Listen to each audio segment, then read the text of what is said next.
예수님의 발걸음은 그야말로 메시아를 기다리는 사람들의 마음에 기대를 채워주는 것 같은 그런 발걸음이 되었습니다. 수많은 사람들이 예수님을 따르게 되었어요. 예수님의 소문이 온 이스라엘 땅에 퍼졌습니다.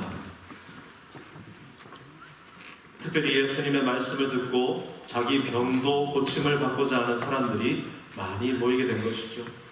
예수님이 두 번씩이나, 한 번은 5,000명을, 또 한 번은 7,000명을 먹이신 사건이 있었습니다.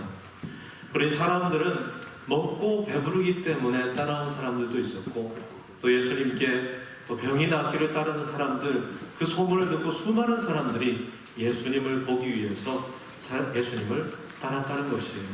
누가복음 18장에서도 예수님의 이 복음의 행진의 사역은 멈추지 않았습니다. 예수님께서 비유로 하나님 나라를 설명하시면서 자기가 누구신지, 그리고 우리들의 상태가 어떠한 상태인지를 드러내실 때마다 주님은 말씀의 능력으로 구원을 선포하시고 병든 자를 고치셨고 하나님의 나라를 온전히 선포하셨던 것입니다. 그러던 가운데 18장에서 제자들에게 주님이 이런 설명을 하십니다. 우리 31절에서 34절 말씀 함께 읽겠습니다. 시작.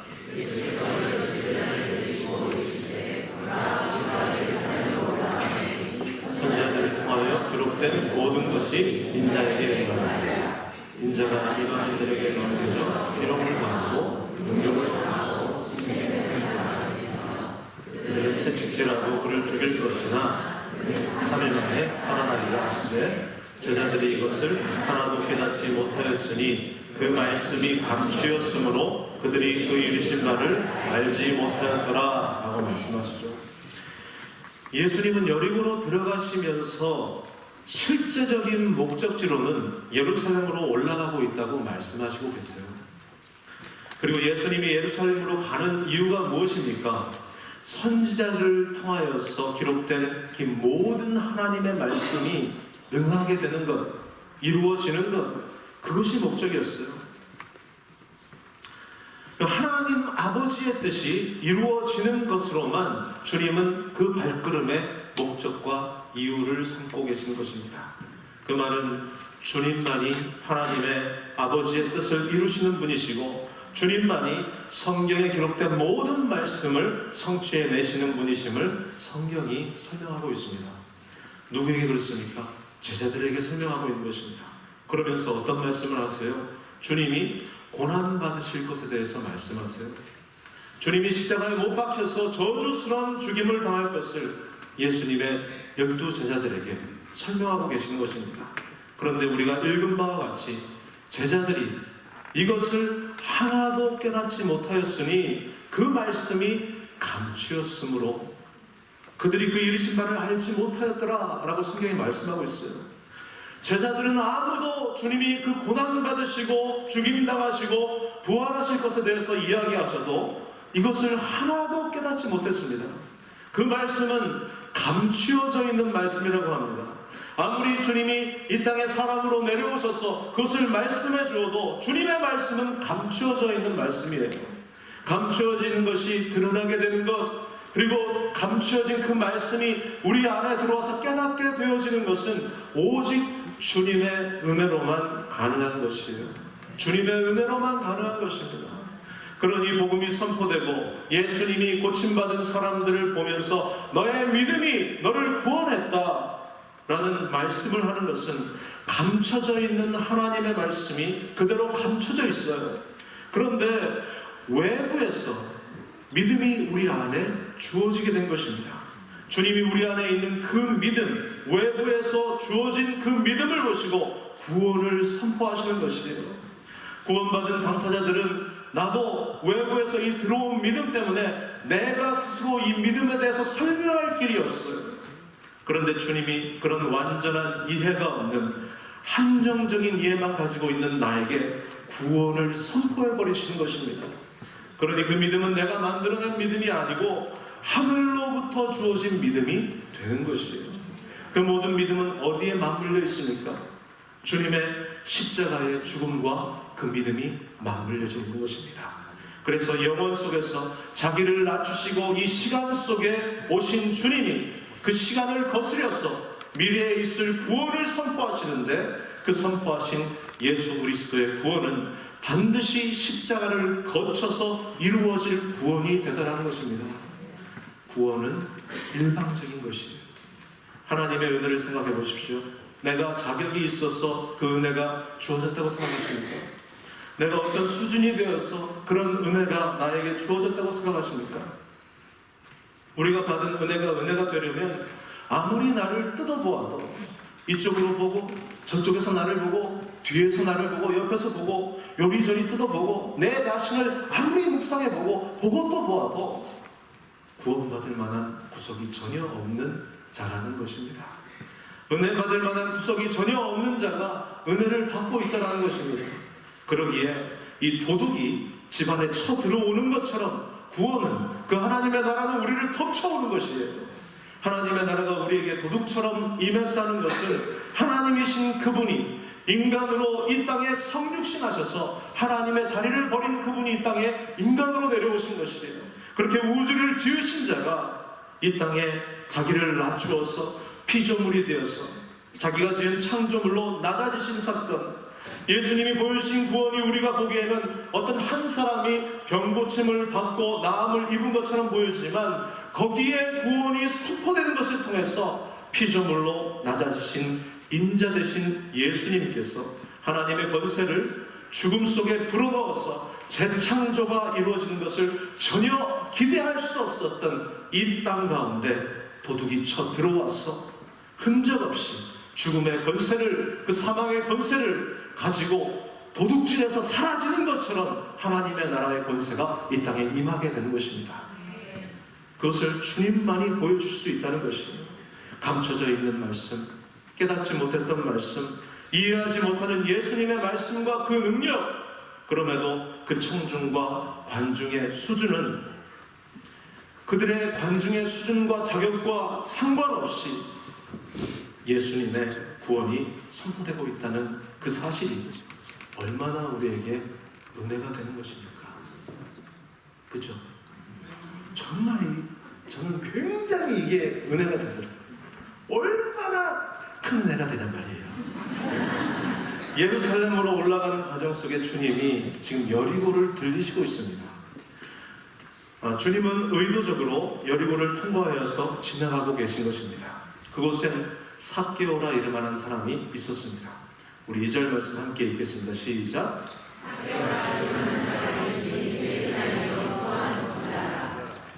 삭개오라는 이름은 히브리식 이름이라고 합니다. 그러니 이 삭개오는 유대인임에 분명합니다.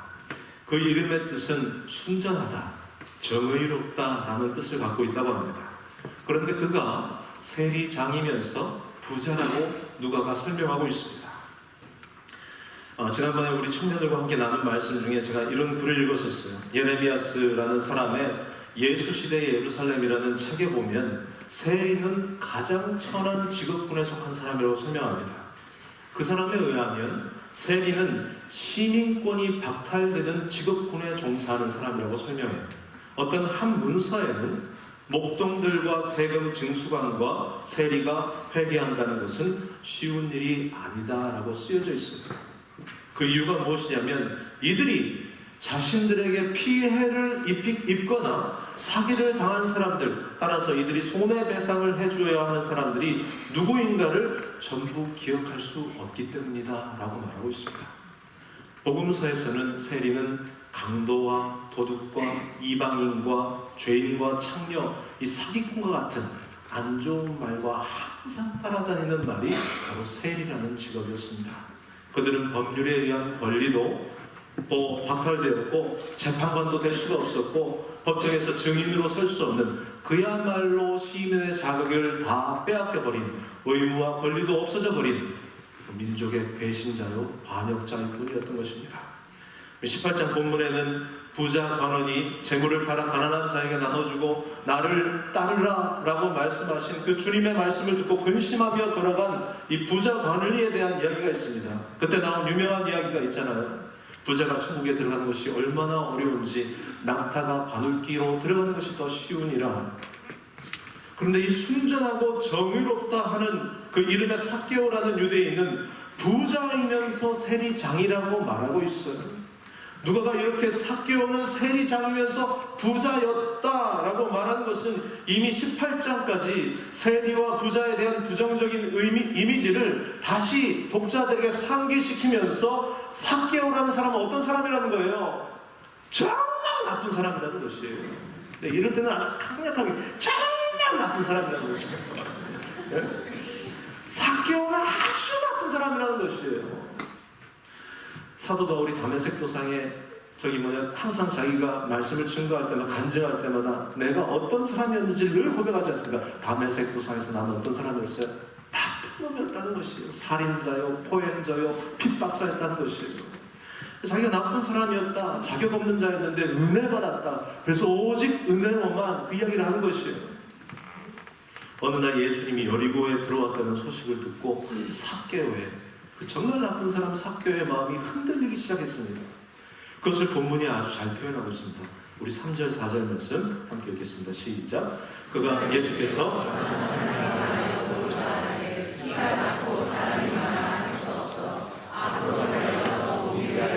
돌 위에 올라가니 이는 예수께서 그리로 지나가시게 되미로라. 삭개오는 예수님이 어떤 사람인지 보고 싶었습니다. 근데 키가 작고 사람이 많아서 앞으로 달려가서 돌무화과 나무에 올라갔습니다. 보려고 했지만 키가 작아 그리고 사람이 많아서 못 보게 된 거예요. 막 달려가서 앞으로 지나가서 딱 돌무화과 나무 위에 올라갔어요. 가는 곳마다 예수님이 지나가시는 곳마다 사람들이 너무 많았어요. 인산인해를 이루었습니다. 아마 주님이 지금 이 시대에 오셨다면 아이돌 특 A급 스타 정도 되시는 것이에요. 그래서 예수님이 공항에서 딱 나오면 벌써 오빠 부대가 딱 준비해가지고 오빠 하면서 그 영어 있잖아요. 영어 아시죠? 예수 하면서 막 프레시탄 탁탁탁 치면서 예수님이 쫙 지나가시다가 한번 싹 얼굴을 들고 이렇게 해서 하면서 사람들이 막 넘어가는 정도의 인기가 있었다는 것이에요. 키 큰 그 여자들 때문에 삭개오가 나무에 올라간 것입니다. 아세요? 5절 6절을 함께 읽겠습니다. 시작. 예수께서 그곳에 이르사 쳐다보시고 이르시되 삭개오야 속히 내려오라. 내가 오늘 내 집에 유하여야 하겠다 하시니 급히 내려와 즐거워하며 영접하거늘. 그런데 예수님은 여리고를 통과하여서 예루살렘으로 올라가시면서 꼭 만나봐야 할 사람이 있었다는 것입니다. 그 사람이 바로 삭개오라는 것이에요. 누가 삭개오의 정보를 준 것도 아니었습니다. 나무 위에 오른 삭개오의 이름을 정확히 아시고 정확히 그의 이름을 부르고 계십니다. 삭개오야 속히 내려와라. 내가 오늘 너의 집에 유하여야 하겠다. 삭개오는 세리장이면서 부자였던 이 자기의 모습으로 사람들 앞에 떳떳하게 설 수 없었던 사람이었어요. 그런데 날마다 떳떳하게 살았어요. 삭개오의 심장의 근육은 다른 사람보다 2배 이상이 됐었습니다. 그래서 그는 날마다 떳떳하지 않지만 떳떳한 것처럼 살았어요. 삭개오의 얼굴 낯짝은 굉장히 두꺼웠습니다. 그래서 그런 두꺼운 얼굴 낯짝과 강력한 심장 근육을 가지고 어떤 사람이 나를 민족의 배신자야 해도 전혀 끄떡 없었던 그 사람이 삭개오였었어요. 그러지 않았으면 그가 세리장까지 올라갔겠어요? 그러지 않았으면 그가 부자가 됐겠습니까?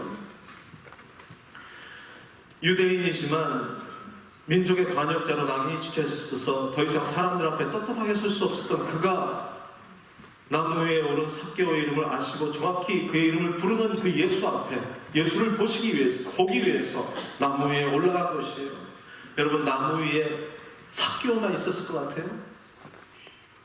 키 작은 사람들 다 올라간 것이에요. 거기. 그래가지고 예수님 어떻게 한번 볼까 해가지고 가지마다 전부 다 그 나무에 다 올라가지고 애들부터 시작해가지고 전부 다 삭개오가 애인지 애가 삭개오인지 모를 정도로 사람들이 다 그 예수님 보고 있는데 그 예수님이 그 밑에 딱 오셔서 예수님이 그를 쳐다보시고 그의 이름을 부른 것입니다. 나무 위에서도 아마 삭개오는 떳떳하지 않은 자기의 모습을 당당하게 자기 방식대로 살아온 자기를 확인하면서 사람들의 시선과 상관없이 예수님만 보면 된다는 생각으로 나무에 올랐을 것입니다. 그런데 예수님이 그 삭개오를 부르시는 것이에요. 나무 밑에서 쳐다보면서 삭개오야 하면서 속히 내려와라. 내가 너의 집에 유하여야겠다 라고 말씀하고 계십니다. 삭개오는 예수님이 어떤 사람인가 보고자 하여서 나무 위에 올라갔던 사람이었습니다. 예수님을 잘 모르는 상태에서 예수님을 보고 싶어서, 예수님이 어떤 사람인지 알고 싶어서 나무 위에 오른 것이에요. 하지만 주님은 여리고 밖에서도 예루살렘에 올라가시면서 여리고를 지나가시면서도 그 길을 걸어가면서 삭개오를 아시고 정확히 그의 이름을 부르시고 삭개오를 만날 목적으로 나무 밑에 오셔서 삭개오의 이름만을 부르고 계시는 것이에요. 삭개오야, 속히 내려와라.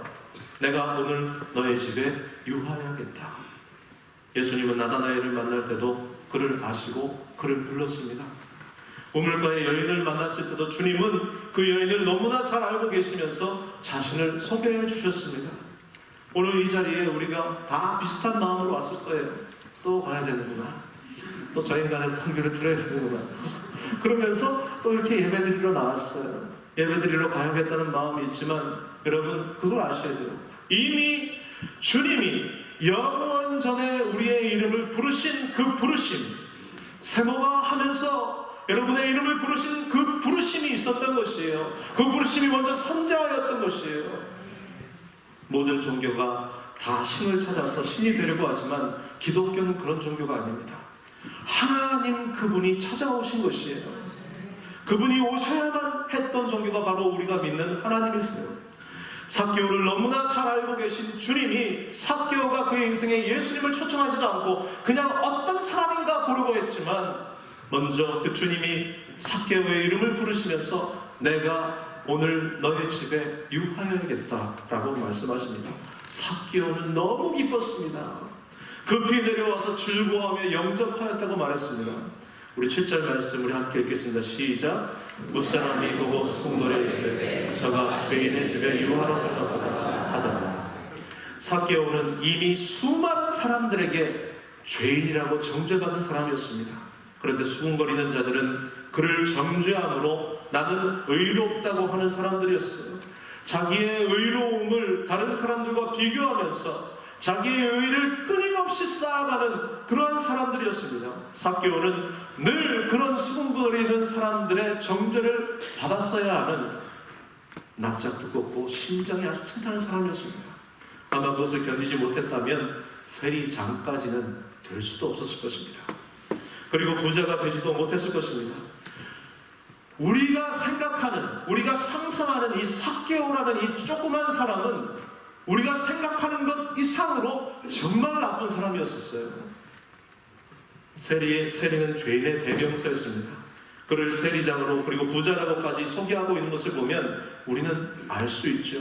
그런 그들의 수군거림을 등 뒤로 하면서 그럼에도 불구하고 주님은 의도적으로 예루살렘으로 올라가시다가 여리고를 통과하시면서 그 삭개오, 세리장이면서 부자였던 낯짝 두껍고 심장 근육이 아주 튼튼했던 자기밖에 모르는 그를 주님이 부르시면서 그 집에 들어가시는 것입니다. 주님은 분명히 들어가시자 하나님 나라를 선포하시면서 복음을 전했을 것입니다. 마르다의 집에서처럼 제자들에게 말씀을 전했을 것입니다.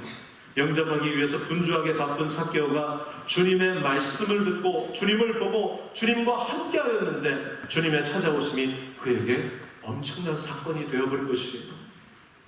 8절에서 10절까지 함께 읽겠습니다. 시작. 삭개오 하소서 주께 여쭤 보시옵소서. 만일 누구의 것을 속여 빼앗은 일이 있으면 내 갑절이나 받겠나이다. 예수께서 이르시되 오늘 구원이 이 집에 이르렀으니 이 사람도 아브라함의 자손이미로다. 인자가 온 것은 잃어버린 자를 찾아 구원하려 함이니라. 아멘. 여러분 이렇게 7절에서 8절로 넘어오면서 갑자기 분위기가 대반전이 일어납니다. 진짜 나쁜 사람, 이 낯짝도 두껍고 정말로 모든 사람에 의해서 정죄받은 이 사람이 예수님 앞에 서서 갑자기 지금 은혜로운 분위기가 되어버린 것이에요. 진짜 나쁜 사람이 어마어마한, 자기도 예전에 상상할 수 없었던, 자기 마음속에는 그런 고백을 기대해 본 적도 없었던 그런 기대를, 그 고백을 지금 예수님 앞에 서서 말하고 있는 것이에요. 그것이 무엇이었습니까? 내 소유의 절반을 가난한 사람들에게 다 나눠주겠습니다. 만일 누구의 것을 속여서 빼앗은 일이 있으면 내 갑절에 내 배로 해서 갚겠다는 것이에요. 우리는 이것을 가지고 구원받은 사람이 보여주어야 하는 삶의 모습이 삭개오와 같아야 한다라는 말을 많이 들었을 것이에요. 그렇다면 우리는 여기 있는 모든 분들은 다 지옥 가야 돼요. 네? 제가 여기 광명교회 좀 오래 사역했거든요. 한 분도 가난한 사람한테 절반을 내주는 사람을 보지 못했어. 그리고 한 분도 연말정산 때는 이름을 잘 적는데 내가 잘못해서 소득으로 했던 것을 다시 4배나 토해내는 사람을 본 적이 없어. 그러니까 우리는 다 지옥 가야 되죠. 그죠? 아멘? 이 나쁜 사람이 갑자기 벌떡 일어나서 주님 앞에 서서 이런 고백을 하게 되는 것은 정말 주님의 구원은 주님만이 이루시는 것이라는 것을 주님이 의도적으로 삭개오의 집을 방문해서 알게 하시는 것입니다. 더 구체적으로 말한다면 주님의 입술에서 나오는 그 말씀만이 우리 안에서 일을 해야 하는 것입니다. 이해를 돕기 위해서 우리가 예수님이 십자가에 달렸을 때에 우리는 두 강도가 주님의 좌우편에 있었다는 것을 너무나 잘 알고 있습니다. 둘 다 예수님을 비방하고 조롱하였었습니다. 지나가는 사람들, 이 십자가 밑에 있었던 수많은 사람들이 머리를 흔들면서 하나님의 아들이라면 너도 구원하고 십자가에서 내려와 봐라. 종교의 모든 지도자들이 희롱하면서 남은 구원에도 자기는 구원 못하냐, 십자가에 달린 이스라엘 왕이라고 하는 저자를 봐라, 거기서 내려와 봐라, 그러면 믿어줄게. 그가 자기를 하나님의 아들이라고 했다. 복음서에서 함께 십자가에 못 박힌 강도들도 이와 같이 욕을 했다고, 주님을 조롱했다고 말을 하고 있습니다. 그런데 유일하게 누가복음에서는 그 다음 장면을 설명하고 있습니다. 누가복음 23장 39절에서 43절까지 우리 함께 읽겠습니다. 시작.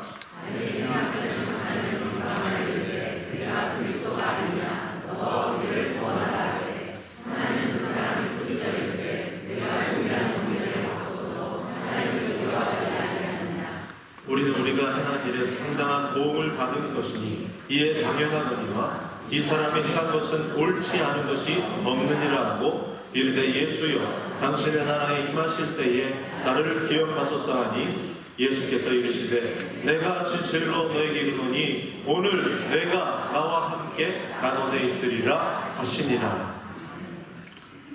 엄청 막 조롱하고 예수님을 핍박하고 옆에서 서라운드로 밑에서 막 이 완전히 십자가 예수님 말고는 이 예수님 전후 좌우로 좌우 모든 사람들이 예수님이 희롱하고 조롱하고 욕하고 있었습니다.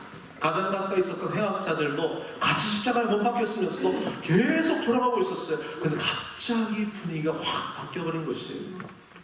둘 다 함께 욕하고 있었는데 한 사람이 하나님을 두려워하기 시작한 것이에요. 십자가에 달린 자가 십자가에 달려 그 죽음에 대한 그 가지고 있었던 그 죽음에 대한 공포가 갑자기 하나님에 대한 두려움으로 바뀌기 시작하였습니다. 그리고 내가 누구였는지, 내가 얼마나 죄인이었었는지를 고백하고 그런 자격 없는 자가 행위가 옳지 않은 것이 없는 완전한 선함으로 오신 예수님께 자격이 없는 죄인인 자신을 의탁하고 있더라는 것입니다. 하나님 나라를 구하는데 나는 없어지고 예수님만 보이게 되고, 또 하나님 나라를 구하는데 이 나라는 죄인이 완전히 없어지고 예수만 보이게 되는 것, 그것이 바로 우리의 기도의 내용이 되어야 하고 구원받은 백성의 모습이라는 것입니다. 결과를 내가 설정하고 그 결과를 위해서 나의 목소리만 높여서 나의 결과를 달성하는 것으로 나를 증명하는 식은, 그거는 구원받은 자의 모습이 아니라는 것이에요. 지금 세리장이면서 부자인 삭개오는 주님 앞에 서서 내 소유의 절반을 가난한 자들에게 나눠주겠습니다. 속여서 빼앗은 것에 대해서는 4배로 갚겠습니다 라고 고백할 정도로 하나님 나라로 이 땅에 오신 예수 그리스도, 나를 찾아오신 그분에 대한 경외감, 두려움이 생긴 것이에요. 그것을 우리는 하나님을 경외한다고 말하는 것입니다. 그냥 고상한 고백으로 말하고 있는 것이 아니에요. 그 정도로 그가 그 자신이 나쁜 사람이었음을 스스로 고백하고 있는 고백입니다. 내 소유의 절반을 가난한 사람에게 나눠줄 정도로 나는 나쁜 방법으로 부를 쌓아왔었던 아주 나는 나쁜 죄인이었습니다. 속여서 빼앗아 4배나 갚아야 할 정도로 나쁜 방법으로 부를 쌓아왔던 나는 죄인이 맞습니다. 나는 세리장이며 부자입니다. 그 말은 나는 죄인인데 죄인 중에서 죄인이라는 것이에요. 그의 관심은 오로지 보여지는 땅, 죽음으로 내가 돌아가야 할 그 땅에만 관심이 있었다는 것이에요. 그런데 그 땅에 달라붙어서 도저히 하늘을 볼 수 없도록, 여러분 도로에 보시면 껌이 땅에 딱 달라붙었잖아요. 계속 차 왔다 갔다 하다 보니까 이게 껌인지 도로인지 시커매져서 잘 알지 못하잖아요. 이 삭개오는 자기가 어둠인지 어둠이 나인지 알지 못할 정도로 자기만을 위해서 나쁜 짓을 하며 부를 쌓아왔던 그 자기의 죄가 주님을 만나니 완전히 폭로되어져 버린 것이에요. 내가 누구인지 내 상태가 무엇인지 알게 된 것이에요. 그런 죄인 중에 죄인이 고백하는 것이에요. 어떻게 당신이 나에게 오실 수 있습니까? 그런 세리장이며 부자였던 내게 어떻게 하면 부를 쌓아서 저 나를 민족의 배신자라고 놀리고 있었던 자들의 코를 납작하게 할까 하며 끊임없이 그들의 등골을 뽑아먹었던 나에게 어떻게 주님이 찾아오실 수 있었단 말입니까? 어떻게 주님이 내가 나무 위에 올라가 있는데 나의 이름을 부르며 속히 내려와라, 내가 너의 집에 유하여야겠다 라고 말씀하실 수가 있습니까? 자신의 삶의 정중앙에 모든 사람이 나를 비웃고 조롱해도 나의 쌓아놓은 부로 나를 위장하고 치장하여서 살아온 내 이중적인 나의 모습을 주님이 정중앙에 펴고 들어오셔서 다 들추어내버리신 것이에요. 그것을 마치 함께 주님을 욕하고 있던 두 강도 중 한 강도가 갑자기 하나님을 두려워하게 되면서 자신을 죄인으로 고백하는 모습과 동일한 고백이 되는 것입니다. 삭개의 고백은 한편 강도의 고백과 동일한 고백이 되는 것이에요. 내용이 다르지만 동일한 고백이 되는 것이에요. 예수님을 만나게 되면 다 내용이 다르지만 이런 동일한 고백, 주님을 인정하고 나의 어떠함을 고백하는 식으로 내가 어디서 부름을 받고 있는지를 알게 되는 식으로 끊임없이 하나님을 고백하고 인정하고 나의 어떠함을 드러낼 수밖에 없다는 것입니다. 그런 그에게 주님이 어떻게 하십니까? 구원을 선포하시는 것이에요. 우리 9절과 10절 말씀 함께 읽겠습니다. 예수께서 이르시되 오늘 구원이 이 집에 이르렀으니 이 사람도 아브라함의 자손이미로다. 인자가 온 것은 잃어버린 자를 찾아 구원하려 함이니라 라고 말씀합니다. 아브라함의 자손은 내가 하는 어떤 행위를 통하여서 나는 아브라함 자손입니다 라고 증명해 보일 수 있는 것이 아니에요. 나는 아브라함 자손입니다 라고 증명해 보일 수 있는 것이 결코 아닙니다. 혈통적으로 아브라함 자손이라고 해서 아브라함 자손이 되는 것이 아니라는 말이에요. 생각해 보세요. 부자와의 나사로 얘기하고 있잖아요. 부자는 지옥 가서도 아브라함을 보면서 아버지여 라고 불러요. 지옥에서 부르는 거예요. 그걸 아셔야 돼요. 예수로 말미암은 구원이 예수님에 의해서 선포되어야 아브라함 자손이 되는 것입니다. 잃어버렸던 자였지만 주님에 의해서 찾음받은 자라야 아브라함 자손이 되는 것이에요. 잃어버린 자라는 것은 무엇을 말합니까? 우리 누가복음 15장 24절 말씀 함께 읽겠습니다. 시작. 이 내 아들은 죽었다가 다시 살아났으며 내가 잃었다가 다시 얻었노라 하니 그들이 즐거워하더라 라고 말씀합니다.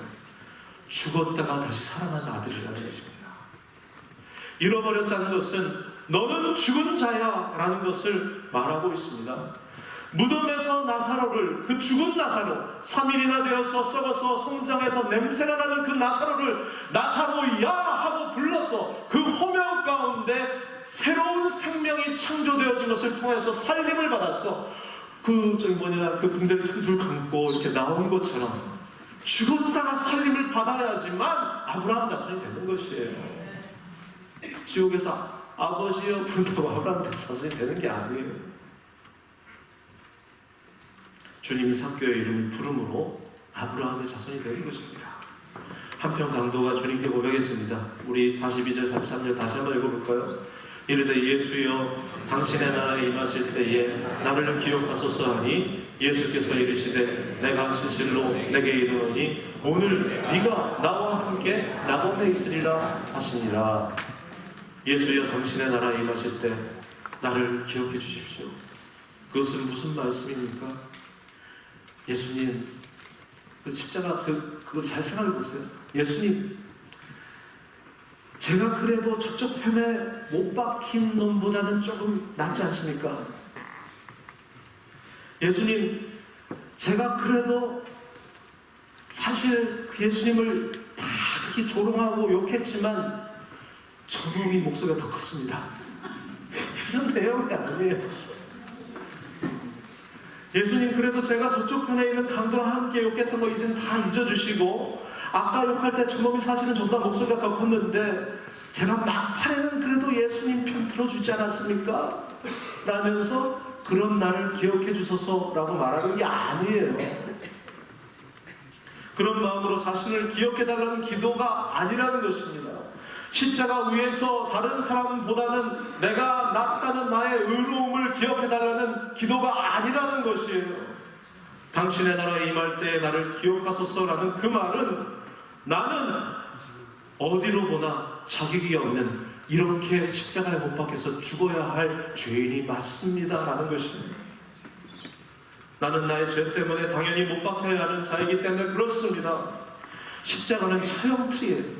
가장 무시무시한 처형틀이었어요. 세상도 인정한 저주받아 죽은 자라는 것을 인정할 수밖에 없는 것이 바로 십자가 처형틀이었습니다. 그런데 그 강도가,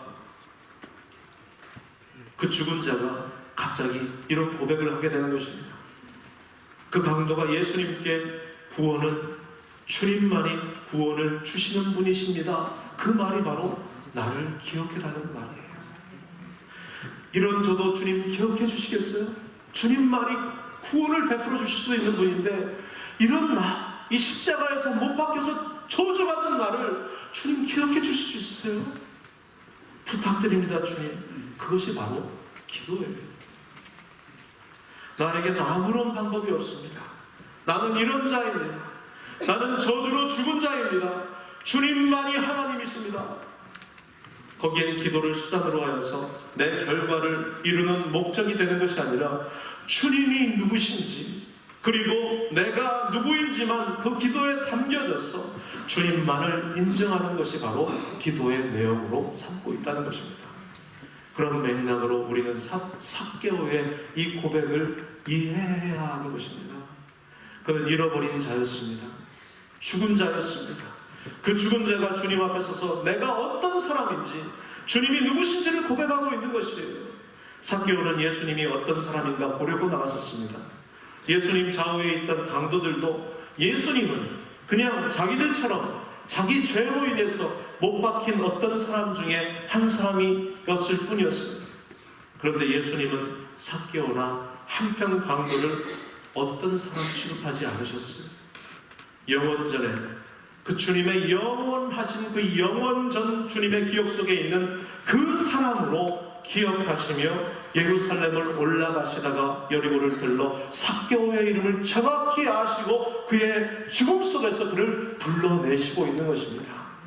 그 수많은 사람들, 십자가 위에 예수님을 욕하고 있었던, 십자가 밑에서 수많은 사람들이 조롱하였고 좌우에 있었던 이 강도들도 예수님을 조롱하고 있었어요. 그런데 그 수많은 사람들의 목소리를 주님이 다 듣고 있었잖아요. 그런데 다 동일하게 저주하고 조롱하고 예수님을 욕하고 있었는데 단 한 사람의 목소리를 주님이 기억하시고 계시는 것이에요. 한평강도의 목소리를 분명히 들으시고 기억하시며 구원을 선포하고 계시는 주님이십니다. 예수님께 그 수많은 조롱하는 사람들 중에서 이 한평강도, 또 오른쪽은 아닙니다. 한평강도의 목소리는 그냥 어떤 사람이 되지 않았습니다. 어떤 사람인가 해서 예수님을 보려고 나아갔던 이 삭개오의 삶이 바로 우리 삶의 모습 같지 않습니까? 어떤 사람인가 해서 예수를 대하며 필요에 따라서 예수를 만나는 우리 삶에 주님은 삭개오를 대하듯이 십자가 위에 한 강도를 대하듯이 날마다 주님이 생명의 말씀으로 관계하시고 계시는 것입니다. 십자가의 은혜로 말입니다. 주님의 그 말씀으로 말입니다. 도둑처럼 우리에게 찾아오셔서 죽음을 도둑질해 가십니다. 생명을 두고 가시는 것이에요. 그 자리에 바로 그 사건이 십자가 사건이에요. 거기서 죽어야 할 그 자리에 인간의 모든 죄를 짊어지시고 저주받고 십자가에 달리신 주님이 우리를 영원전에 기억하시고 찾아오셔서 내 이름을 불러주셨다는 그 사실이 얼마나 놀라운 은혜인 것이 다시 한번 십자가 앞에서 확인하시면서 그 주님의 십자가의 놀라운 은혜 속에 거하시는 오늘 하루가 되시길 간절히 소원합니다.